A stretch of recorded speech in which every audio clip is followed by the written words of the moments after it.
Hey everyone, my name is Felix. I'm the maker of Paco Ŝako. On Monday nights, European time, 10 o'clock, I have my Twitch channel and I explain the games and the game rules and show some puzzles and often play a couple of games with Raymond. So this channel is just in the beginning stages. I just got a very cool new tool which Rolf made. So basically I can make errors on the board to show a bit about the game dynamics or analyzing the games a bit. And what I wanted to show you actually is part of an endgame of Paco Ŝako. But before I'll do that, I'll just briefly give you an introduction to Paco Ŝako and maybe explain a little bit about the game. So here you see you have the board. It's the same as a chess board, and you have the same pieces as a classic chess set. All the pieces also move in the same way. So except from the moment of capture, it's not possible. So you cannot take pieces of the other player, but you can only create unions. So for example, if the pawns would be played forward, in this situation, now white cannot capture the black pawn. You can only create a union. Or a dance, as we say sometimes. And you can have unions between any two pieces. So for example, this could also be a knight which steps into a union. So if it would be black's turn, black could create a union with the white pawn here. So rule 1 is basically create a union. Rule 2 is that you may move a union. If it would be white's turn in this situation, white can move the union forward. So you move the union according to the piece you have in the union. So white moves it forward because there's a white pawn. And black may move the union like a knight. So white may move it like a pawn and black may move it like a knight. So you can keep on playing with the unions. You don't lose the pieces stay on the board, and sometimes during the games more unions are created. Now rule 3 is that you can take over unions. So in this situation there's a white pawn and a black knight. And the black pawn on e6 can release the black knight on d5. So in this situation you release the knight and make a move. So this is one move in the game.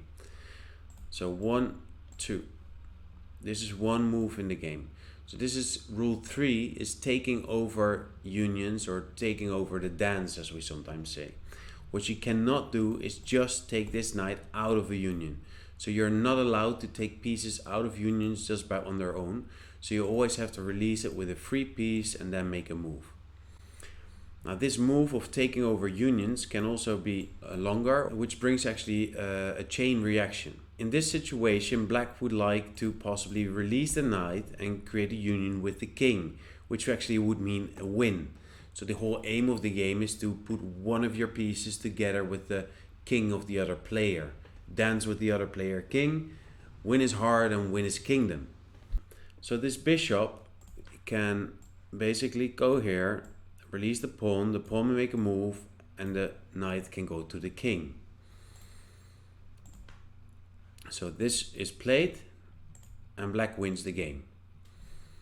Now these chain reactions, they can become quite long. So you sometimes have chain reactions of 4 steps, 5 steps, even 10 steps or more. And that really brings out a creative gameplay. It's really fun actually to play and to see these chains, even play for these chains. And often when you go to an end game, there are so many combinations which start to occur. Yeah, it makes the game absolutely fantastically creative. I'll just show you one more thing about one of the things you might want to know before you start playing Paco Ŝako. So I'll just move some pieces around. So this is just for the example, right? So in this situation you have 2 white knights. And these white knights, they are basically in contact with each other. So they can actually go either way. So if this would be released, one then it could jump to the other, and the other could be released and jump back. So this is what we actually call a loop. So the queen on b2 can jump into this loop. This knight jumps to this knight, releases the queen, and the queen creates a union with the king. So this queen basically travels through a loop towards the king. I'll show you with the arrows. So again, so 1, 2, 3, and 4. So this is the combination you can make. So you can also travel through loops, and this happens quite often, and it goes even deeper than that. So before I show you the end game, I'll show you a couple of puzzles. Just for a simple start, this is black will win in one move. Now you can pause the video if you like to have a look at it. I'll just go on and I'll show you the combination. So what you want to do is release this black knight on h3, and that knight can go to the king. So you're gonna go and look back. Possibly, you know, here is a bishop that is in contact. Actually, I should put it this way. How can you release this bishop? Now here's a free knight. So the move is you start with the knight, release the bishop goes to the knight, and this creates a union with the king. This is a win for black, a win in one. Pazzo black, as we say, Paco, or Pazzo. It's officially Pazzo actually. So now in this situation, it's white. It's white's turn, and white can win the game in one move. Now there's a loop here. You can have a little look. I'll just go on with showing. So the queen and the bishop also form a loop. The queen can possibly go this way, and the bishop can go back. So what you want to be looking at in this situation is that the white knight has an indirect connection with the king. But because there is a loop here, it can travel through this loop. So what you do is you first have to release the knight. Now the knight jumps in the loop with the queen, and the bishop is released and creates a union with the king. So this is a win for white. I'll show you again. So you release the knight, knight jumps into the loop with the bishop, and the queen is released and goes to the king. Now this is a longer combination, and it's all possible in Paco Ŝako. These moves have happened and often occur, and especially when players become better, actually I've seen it occur a bit more. So let's see, it's white will win in one move. Now this is a chain reaction with 1, 2, 3, 4, 5, 6, 7 steps. So there's 7 steps basically. It's white's turn, and will win the game in one move. Now you might of course think like it's the queen. You have to basically release the queen. So how you're going to do that? Now you start with the bishop on d3, which releases the pawn. This releases this pawn, releases the knight, jumps to this knight, jumps to the bishop, goes to the queen, and the queen creates a union with the king. Win for white. One more, I'll show you the chain reaction again. So this is 1, release the pawn, pawn may make a move, release this pawn, 2, 3, 4, 5, 6, 7. Now as you see is that the fun part about this is that this bishop is actually played twice. So the bishop is actually it goes first here, then there's this little combination, and then the bishop is released again, and it goes to the queen, and the queen creates a union with the king. I think Paco Ŝako does have a unique gameplay, and it's quite fun and interesting to see that actually this is possible with the same pieces on the same board, but just with the possibility to create unions and not capture pieces. Now I like to show you this game. So I played this game with Raymond, and I pick up the game here. So this is a very deep end game. It's white's turn. I play with white and Raymond plays with black. So one of the most important things in this position, which I want to prevent, which will probably mean a win for Raymond, is that Raymond would move this pawn 2 forward. If he would have 2 options to release one of these pieces, either the rook or the queen, and that will probably mean a win. As you can see in this game, there are only 4 pieces which are not in a union. So we only have a couple of pawns. If one of us would be able to release a big piece out of a union, that person will probably win the game. So in this position, I don't want this pawn to go forward. So my next move was I move my bishop pawn with the pawn combination in front of this pawn, and also my idea was to then after that move my bishop here to b5, so I could release my bishop after that. Raymond moves his rook aside, so he can release the rook, of course, here, go to the queen, possibly put the queen here, and that would kind of mean a win for Raymond. So that would take him one move to get there and one move to create a union with the king. So the only thing that I can do now is actually make sure that I have a check at least. So with this move, I give the opportunity to release my bishop in the next move, and possibly, which I wanted to do, is move it here to give at least a check after that. But also what I do at this moment is I give a check. 1, 2, here you go, via this combination. And this is important because Raymond has to defend this now. So he has to do something. So now my chain is broken because basically I can only release this pawn, which can go forward, and that will win Raymond a move. So again, I have to actually give a check. So in this situation, I can release my bishop, put my bishop here on e8 and give another check. So you see that often actually when endgames arise, then it's a lot about momentum and keeping actually the pressure on. So what Raymond basically wanted to do is create a union with the bishop on e8, so to prevent my bishop from releasing the knight and go to the king, and also just basically create a union with my bishop because now it's free and now it's released. It's quite a strong piece which can put a lot of movement into the game. So he wants to create a union with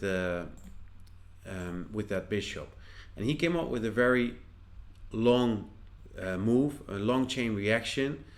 I'll show you. It's 1, 2, 3, 4, 5, 6, 7, 8, 9, 10, 11, 12. So and he put the queen together with the bishop. Now this move you have to remember. You don't have to remember this, but this moment that this move was played, you have to remember. And what you'll see now in this situation is that my queen here is together with a pawn, and that will actually make me win the game. And also Raymond has no opportunities for himself actually created. So what happened after this is that I now move my pawn forward and I give a check, of course, via the knight, which I can release and create a union with the king. Now the only option to defend this for Raymond was to move this forward, and now I can play my queen with pawn combination here, and basically there is no possibility anymore. I can release my queen in the next move, put it here and win the game. Raymond can only release this pawn, which can possibly release this pawn, which can move forward, but it doesn't do much. So basically this is a win, and Raymond just moved the king aside and I win the game here. Now Raymond texted me, right? And he said, can we pick up that game again from that moment, where I had to create a union with that bishop on e8. So here you have it. There's the bishop. So he's been looking at the game, and he came up with a solution, and I thought it was absolutely brilliant. So the important thing was to actually my queen here, to not let that be with a pawn. So you had to get another piece there. Best piece to get there is a knight. Raymond came up with a move and actually with that he turned that game into a winning situation for him. I'll just show you the knight. So it's 27 steps, right? And talk about creativity and about, yeah, just um, finding these solutions and ideas. I think it was really brilliant what Raymond did there. So let's go on. This is 1, 2, 3, 4, 5, 6, 7, 8, 9, 10, 11, 12, 13, 14, 15, 16, 17, 18, 19, 20, 21, 22, 23, 24, 25, 26, 27. And there you go. The black knight is with the white bishop. And the other important thing is that he put my queen together with his knight. So after this, it was my turn. And I moved my pawn forward to give a check. I didn't have a lot of other opportunities. Now Raymond moved this forward. So after that I play my knight here, just to prevent actually this queen from being released and be placed here, for example. And Raymond moves the rook here. I move it away to again break that chain, because basically the only two pieces which can of course start a chain reaction and release pieces are these two. Raymond moves the queen here. I give a check, so Raymond has to defend this. I give another check by moving my queen here. Raymond has his queen with the knight, so he moves it out of position, which is very good. And now basically I've run out of options to give a check or do something spectacular to prevent him from releasing the queen. So Raymond now has won a move. So I tried to create a more of a defense a bit, but Raymond releases the queen, and via this long combination he can release the queen and move it here. And basically he wins the game. I give up by embracing his queen. Paco Raymond. So there it was. It shows the ingenuity of the Paco Ŝako gameplay and the creativity of the gameplay, and how actually the pace and the tempo and the momentum is very high in Paco Ŝako. I'll show you one more time the move. So pawn releases rook, releases queen, releases rook, goes to the knight. Now these knights are now on the bottom of the board, right? And via more combination, these knights are released and they move upwards, and now they move in such a position that both knights are actually here positioned. Very important, together with the bishop, together with the queen, and also his queen is together with a pawn, which is important for Raymond. So that was it. Hope you enjoyed it.